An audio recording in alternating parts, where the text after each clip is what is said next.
Loki sang pangeran terkutuk. Yaps, di dalam chapter ini menegaskan bahwa Loki dikatakan memang seseorang yang benar-benar jahat dan banyak sekali melakukan tindakan melanggar hukum, bahkan saat usianya masih 10 tahunan. Kesepakatan pun dilakukan dengan kesatria suci dengan bergabung ke kelompok mereka, di mana dia akan mendapatkan keuntungan tersendiri untuk tujuannya menghancurkan dunia. Nah, di sisi yang lainnya, Luffy, Zoro, dan juga Nami bersiap untuk memasuki dunia neraka dan bertemu dengan Pangeran Loki. Jadi, sudah siapkah Elbaf menerima fakta yang mengejutkan bahwasanya sang pangeran pembawa bencana ini akan segera lepas dan membawa malapetaka besar bagi ras raksasa di dunia yang mereka anggap negeri yang sangat mengharapkan kehadiran dari sang dewa matahari.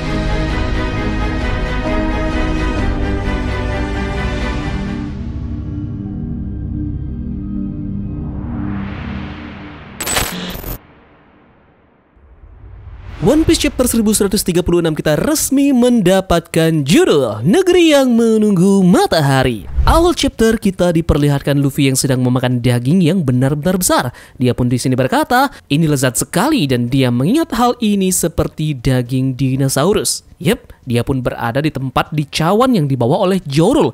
Di sini terlihat para raksasa masih melakukan perjamuan makanan. Nah, ternyata itu memang adalah daging dinosaurus yang sempat diburu oleh Hayurden dan juga Stenson sebelum bajak laut topi jerami datang ke tempat tersebut. Hayurden mengatakan bahwa tidak ada tugas yang terlalu berat untuk penyelamat kita yang sudah menyelamatkan kita sebelumnya, jadi mereka juga agak sulit ditangkap karena keganasannya. Namun itu setara dengan kelezatan dari daging dinosaurus tersebut. Luffy pun sangat terlihat menyukai daging tersebut.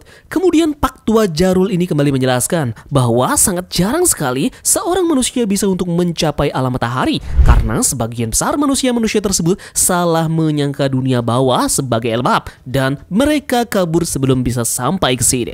Usopp kemudian menjelaskan kepada raksasa bahwa mereka juga pernah melawan Owars. Owars adalah kesatria legendaris yang bahkan bagi kalian para raksasa, Owars ini jauh lebih besar 3 kali lipat dari para raksasa. Usopp kemudian bilang dia berhasil untuk menghabisi Owars tersebut. Nah, di sini pun terlihat dia pun mendapatkan pujian dari para raksasa. Para raksasa ini kemudian terkesima dengan kulit biru yang dimiliki oleh Jinbei yang memang mereka semua belum pernah melihat manusia ikan sebelumnya. Jinbei menyarankan mereka bahwa mereka harus melihat pula manusia ikan di sana. Banyak sekali berbagai warna kulit yang ada sejumlah ikan yang ada di lautan. Kemudian, salah satu dari mereka juga dikatakan pernah untuk melihat adanya Putri Duyung dan itu mereka bilang lebih menggoda bahkan daripada surga. Yap, dan seperti biasa ada juga Sanji yang merayu beberapa raksasa wanita yang berada di sana. Menariknya juga, para raksasa ini juga kebingungan saat melihat Brook si tulang belulang. Raksasa pun di sana membayangkan betapa luasnya dunia yang tak mereka ketahui. Nami dan juga Zoro pun terkejut karena begitu banyak sekali raksasa yang sepertinya tak pernah berlayar di lautan dan mereka juga menyangka bahwa semua raksasa ini merupakan bajak laut. Lantas, kemudian panel selanjutnya memperlihatkan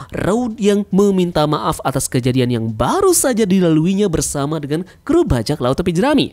Di sana Zoro bilang, untung saja ada Usopp di sana yang mencegahku. Kalau tak kepalamu sudah melayang saat pertama kali kita bertemu. Nah, kemudian raksasa pun bilang bahwa Road ini memang bodoh, tak melihat dulu musuhnya dan jangan mencari masalah tanpa memeriksa berapa harga imbalan dari kepala kru bajak laut topi jerami. Di sini juga ada momen lucu di mana Gerd meminta Zoro tak menahan dirinya jika lain kali bertemu dengannya lagi. Road tentu jelas-jelas sangat shock mendengar hal tersebut. Road yang benar-benar ketakutan di sini juga berkata bahwa semua yang terlahir di negeri ini memiliki mimpi yang sama untuk menjadi dewa matahari selanjutnya dan memimpin dunia. Saat Road mengatakan hal tersebut, beberapa dari raksasa ini pun melakukan debat mendengar hal tersebut.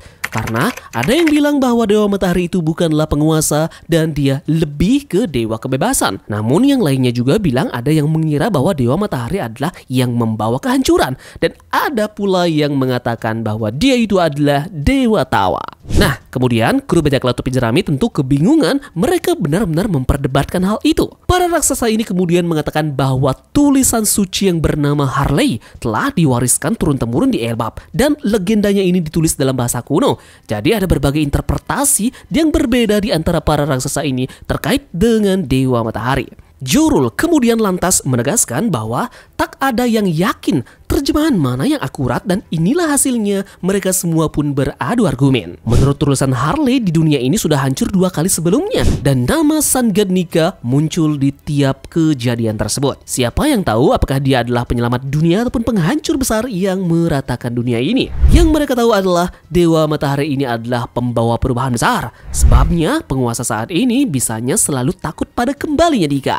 Luffy pun mengatakan bahwa Nika ini pernah disebutkan oleh Bonnie. Jorul pun bilang bahwa Dewa Matahari telah menjadi sebuah simbol, seseorang yang ditunggu oleh mereka yang tanpa harapan dan juga putus asa.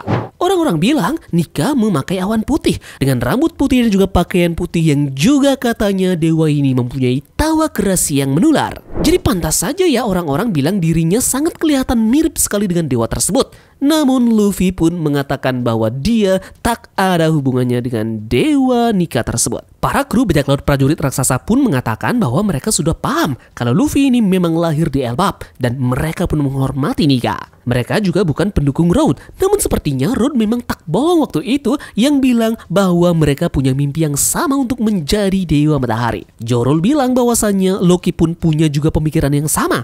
Loki percaya kalau motifnya membunuh Harald adalah demi untuk mencoba mengikuti langkah Nika. Luffy lantas kemudian menyeletuk, jadi Loki itu orang baik ya? Nah, di sini pun terlihat respon unik dari raksasa yang benar-benar marah. Raksasa bilang Loki itu pangeran terkutuk, di mana ada sebuah ramalan sebelum Loki ini lahir yang mengatakan kalau Raja Harald ini akan dibunuh oleh putranya sendiri. Lalu tak lama kemudian setelah Loki ini lahir, kuda kerajaan yang disebut sebagai The Horse of Fortune juga ikut mati. Itu di tahun yang sama pula saat Lin Lin membunuh pahlawan legendaris Jorul. Dan tragedi terus terjadi setahun kemudian setelah sang ratu meninggal. Selanjutnya, sang pangeran kecil ini selalu memakai kekuatannya untuk membuat alam baka seperti mainannya. Dia membunuh banyak sekali monster liar dan menjinakkan sisanya. Dan Loki pun bahkan melepas beberapa hewan tersebut ke desa. Di sini pun dia diberi catatan bahwa semua yang Loki lakukan ini saat dia masih berusia 10 tahun. Loki mempunyai kuasa sebagai pangeran dan sifat yang licik, lalu Loki memberi penderitaan setiap kali sang raja berpaling. Kemudian pada akhirnya pun di istana tersebutlah Loki membunuh sang raja. Raja terbesar yang pernah ada di Elbap. Orang bijak yang mencoba menghubungkan para raksasa ke dunia luar demi membuat orang-orang melihat di balik reputasi menakutkan Elbap sebagai negerinya para kesatria. Lalu saat itulah Tuan Jarul ini ditikam dan saat mencoba untuk menghentikan Loki.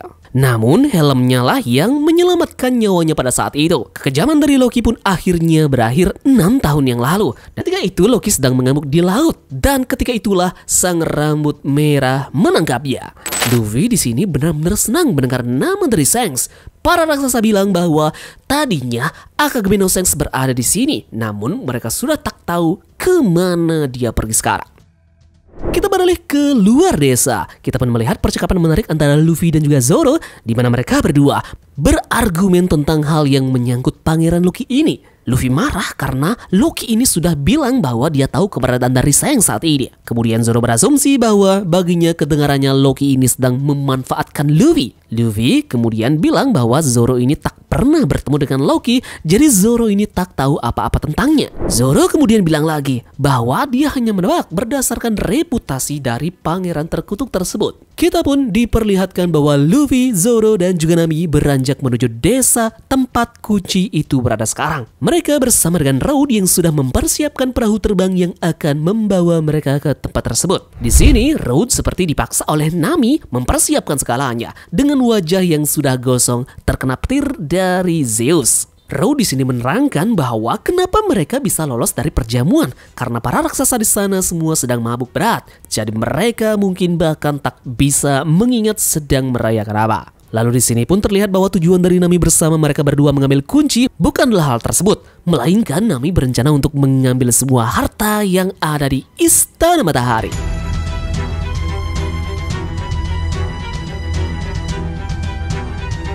Oke, sekarang kita beralih ke dunia bawah, di mana di sini memperlihatkan dua kesatria suci yang sudah tiba di depan dari pangeran terkutuk Loki. Di sini terlihat Loki yang menolak tawaran yang diberikan oleh kesatria suci untuk bergabung dengan organisasinya. Loki bilang bahwa dia sangat yakin itu adalah sebuah kehormatan besar, bisa diundang untuk bergabung menjadi kelompok kesatria suci. Namun itu akan membuatnya menjadi status Celestial Dragon. Loki pun bilang bahwa, apa kau kira ada orang di planet ini yang mau menerima menjadi sampah seperti itu? Nah, di sini ada kembaran Shanks yang bertanya, apakah mereka punya informasi soal itu? Gunko kemudian bilang bahwa semua informan yang mereka kirim ke Elbap melaporkan gagak raksasa mendekati mereka sebelum komunikasinya terputus. Gunko kemudian merasa muak akan hal tersebut dan tak akan diam saja. Yups, dan tiba-tiba saja mereka berdua terlihat didekati sosok serigala besar yang menyerang mereka. Loki berteriak, telan mereka serigala. Gunko kemudian melepaskan kemampuan perbannya untuk mengikat leher si serigala ini. Kemampuan tersebut membuat serigala ini sekarang tergantung dengan leher yang terikat. Nah, kembaran dari Akagami ini pun kembali bernegosiasi dengan Loki. Jika kau masih mau serigala ini hidup, apakah kau akan berubah pikiran? Yup, dan Loki pun bilang, jadi begitu cara bernegosiasimu. Aku terima takdir temanku ini dan semoga dia mati dengan damai. Tak apa bagi seorang kesatria untuk bergabung dan juga marah, namun dia tak akan teriak atau merontak saat mati. Dan panel chapter 1136 pun ditutup dengan Loki yang berteriak, aku akan telan semua kemarahanku dan memakainya untuk meratakan dunia ini dengan tanah.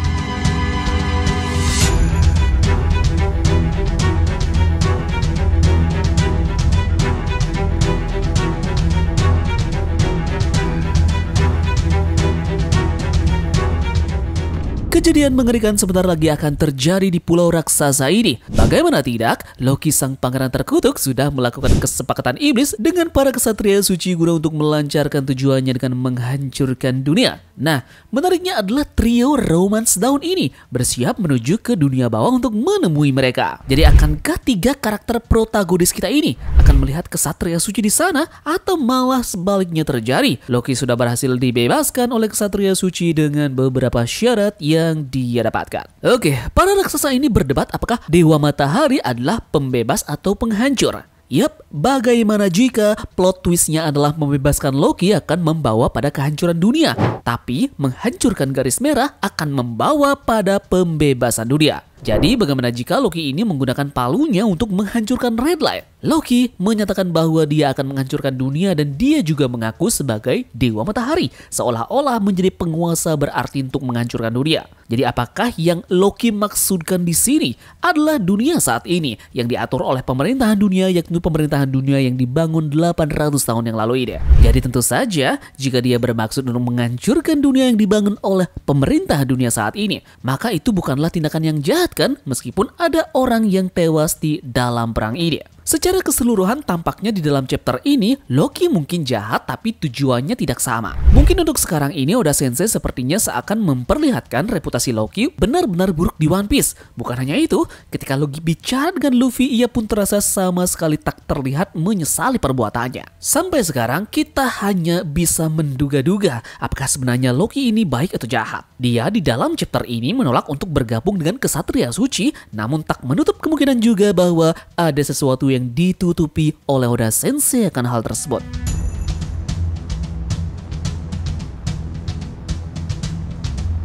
Nah, sekarang di dalam chapter ini juga terkonfirmasi bahwa Akagami no Shanks yang menghentikan Loki pada saat dia berlayar ke lautan. Shanks pun dinobatkan menjadi Yonko pada saat itu. Dari sini terbentuk konsep unik dari Yonko yang kita lihat selama ini, di mana masing-masing dari karakter ini mempunyai hal yang hampir mirip dalam mendapatkan posisi jabatannya menjadi seorang Yonko. Pertama adalah Shanks. Shanks mengalahkan raksasa terkuat dan menjadi seorang Yonko.